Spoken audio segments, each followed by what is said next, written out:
Alright, Captain's Log, August the 8th, 9th. I don't remember. I don't know what it is. I just know it's Sunday. I didn't do anything yesterday. Doing all the little piddly shit on this thing is kind of aggravating. I got pictures and stuff to go off of, but man, sometimes you just don't trust yourself.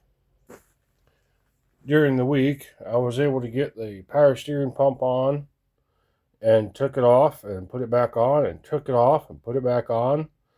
So that way I could figure out the bracketry. There's 3 brackets right there that all tie in together. The power steering bracket, the alternator support bracket, and then the big alternator bracket. Finally figured out the right combination.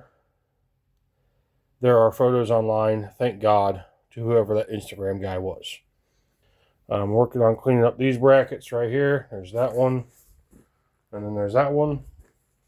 We'll get those mounted.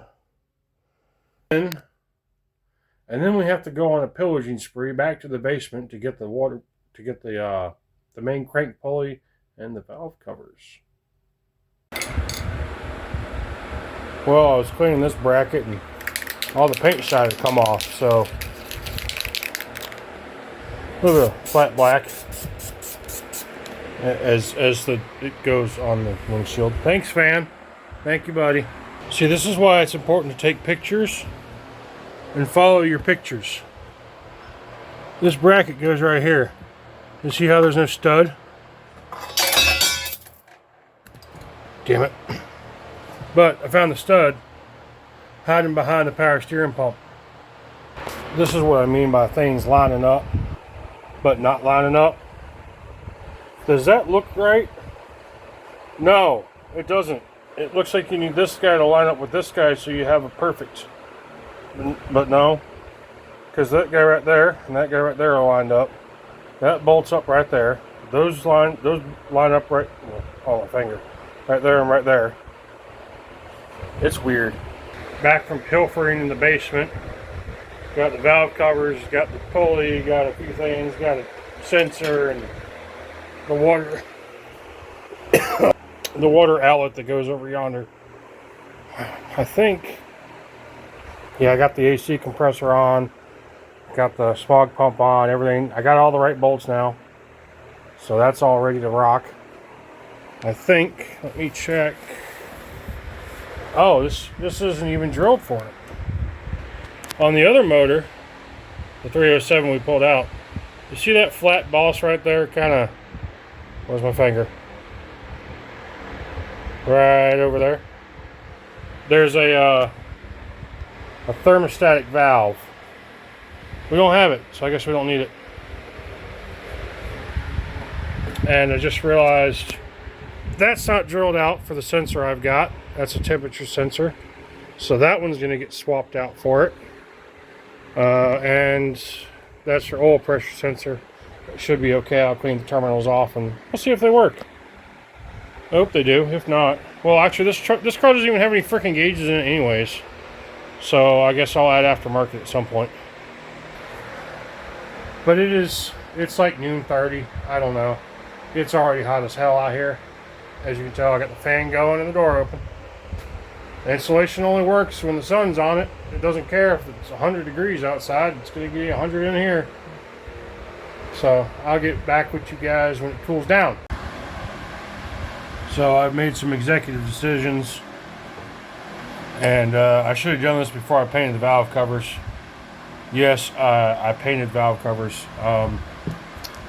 The ones that we took off the other Oldsmobile engine, they're just too dented. So these are the blue ones. But these holes where you put the bolts, or in that case the studs, people tighten them down too much and they cave them in, and then they never seal right again. So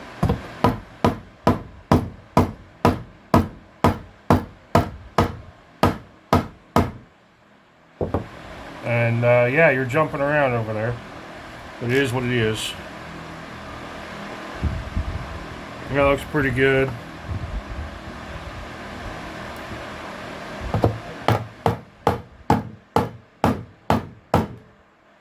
That one's gonna look pretty good. Yep.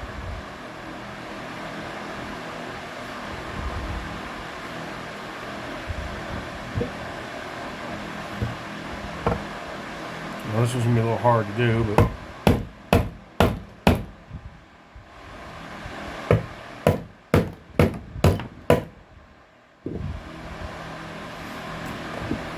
the hammerhead's coming off. It's the smallest ball peen I have, so.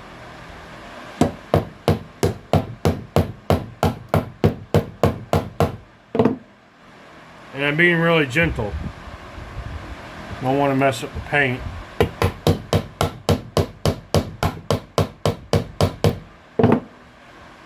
But that'll work. Let me get the other one done. And then we'll glue valve covers on. Alright, I got just enough time for my doctor's appointment. We can glue these on here. So that way I can reinstall them to the car when I get back.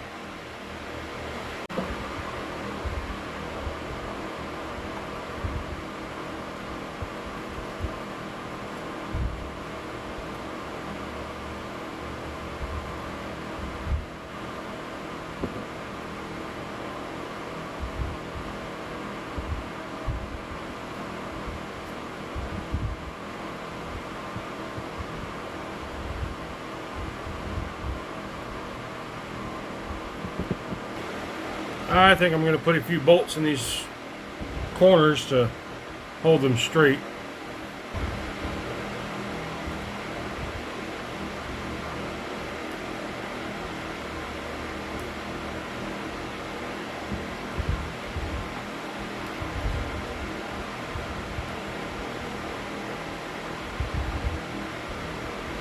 I know I'm kind of doing this a little weird, but I'm a weird guy, so.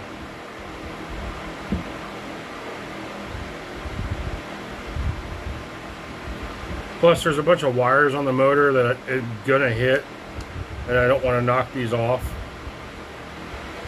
So.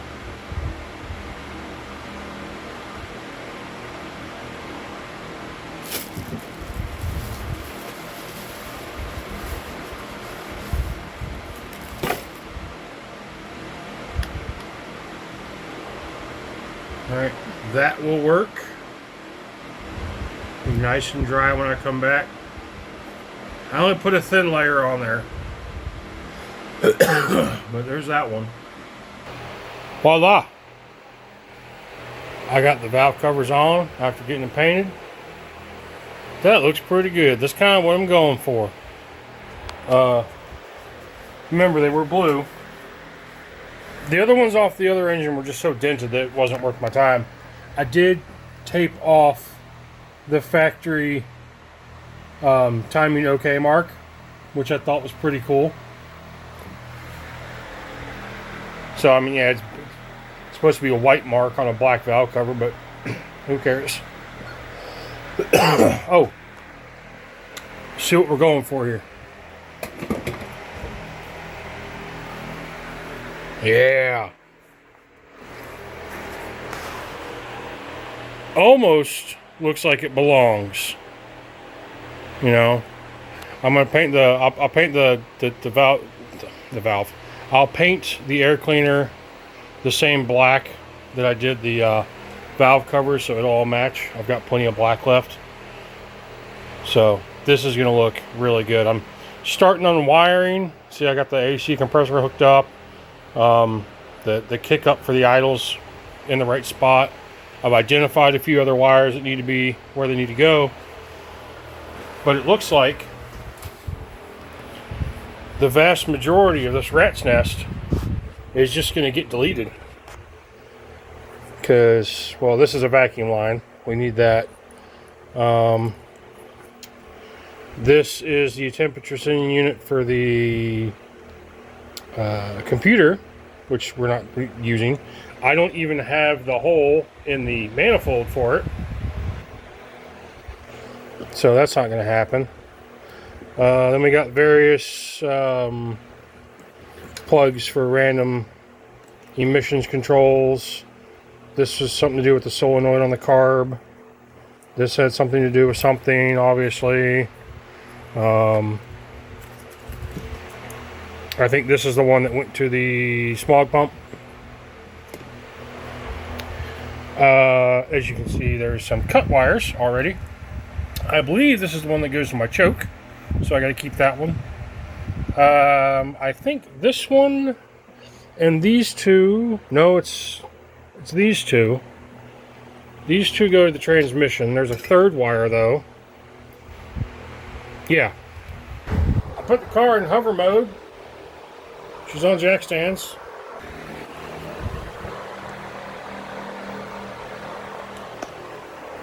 So you all know what that means. That means that it's time to start doing under stuff. We got to get up under her skirt and start putting stuff back together. Like motor mounts. Motor mount bolts right there. Drive shaft. Transmission. I don't know why they have the weird spacers on it. So, yeah, that's that. Not too much to do, but there is something I got to figure out, the shift linkage.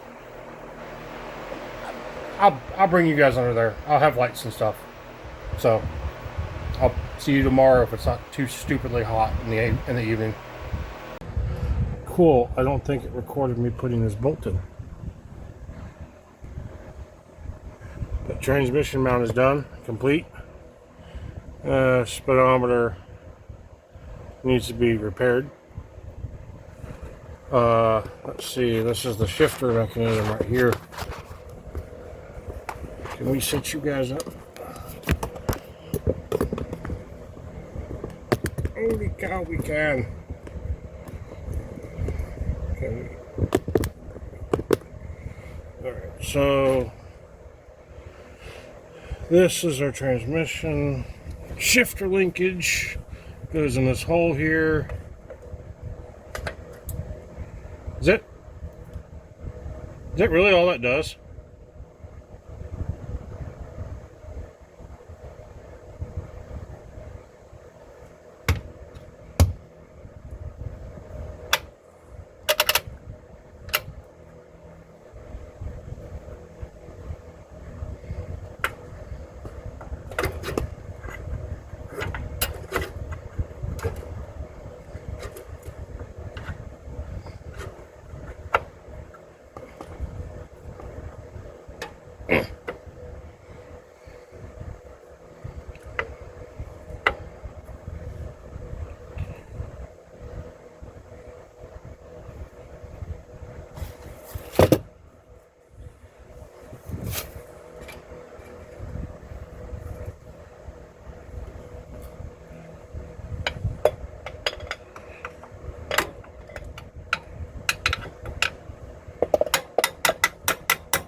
That's kind of scary easy, but that ain't gonna pop out, so that's cool.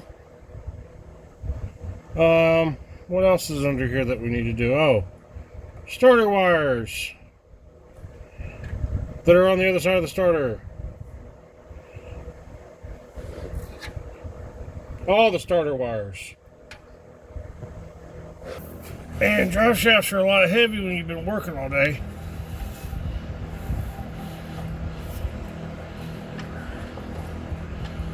Come on. There we go.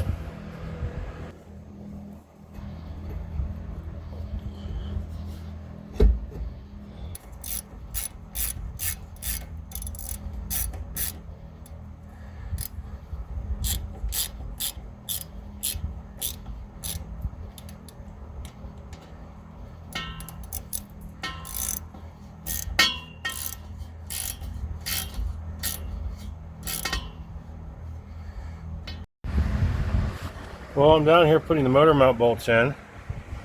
I look up, and what do I see? The oil filter is just destroyed. So, lesson learned, don't put the motor in with the oil filter on. So, I learned something today. You cannot put the starter wires on the starter with it in the car. You have to remove the starter. And I think that's incredibly stupid. Let me show you why.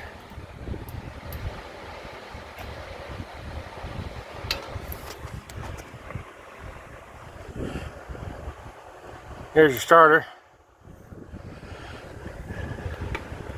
There's the back of the starter. There's the motor mount. There's our hose clamped dipstick tube. Where are the wires? There's some wires. Oh, there they are. You can just barely see.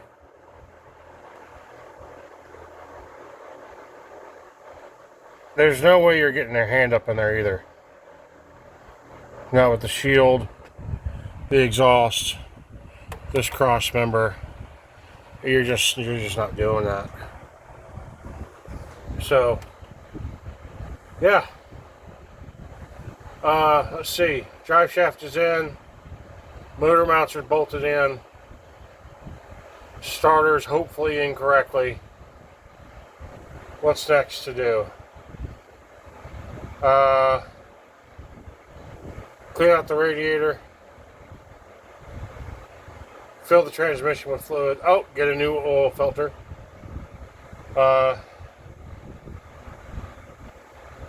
And the vacuum lines and all that junk, but okay.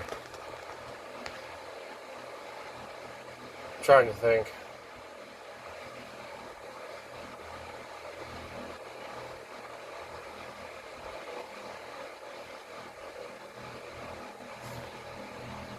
Eh.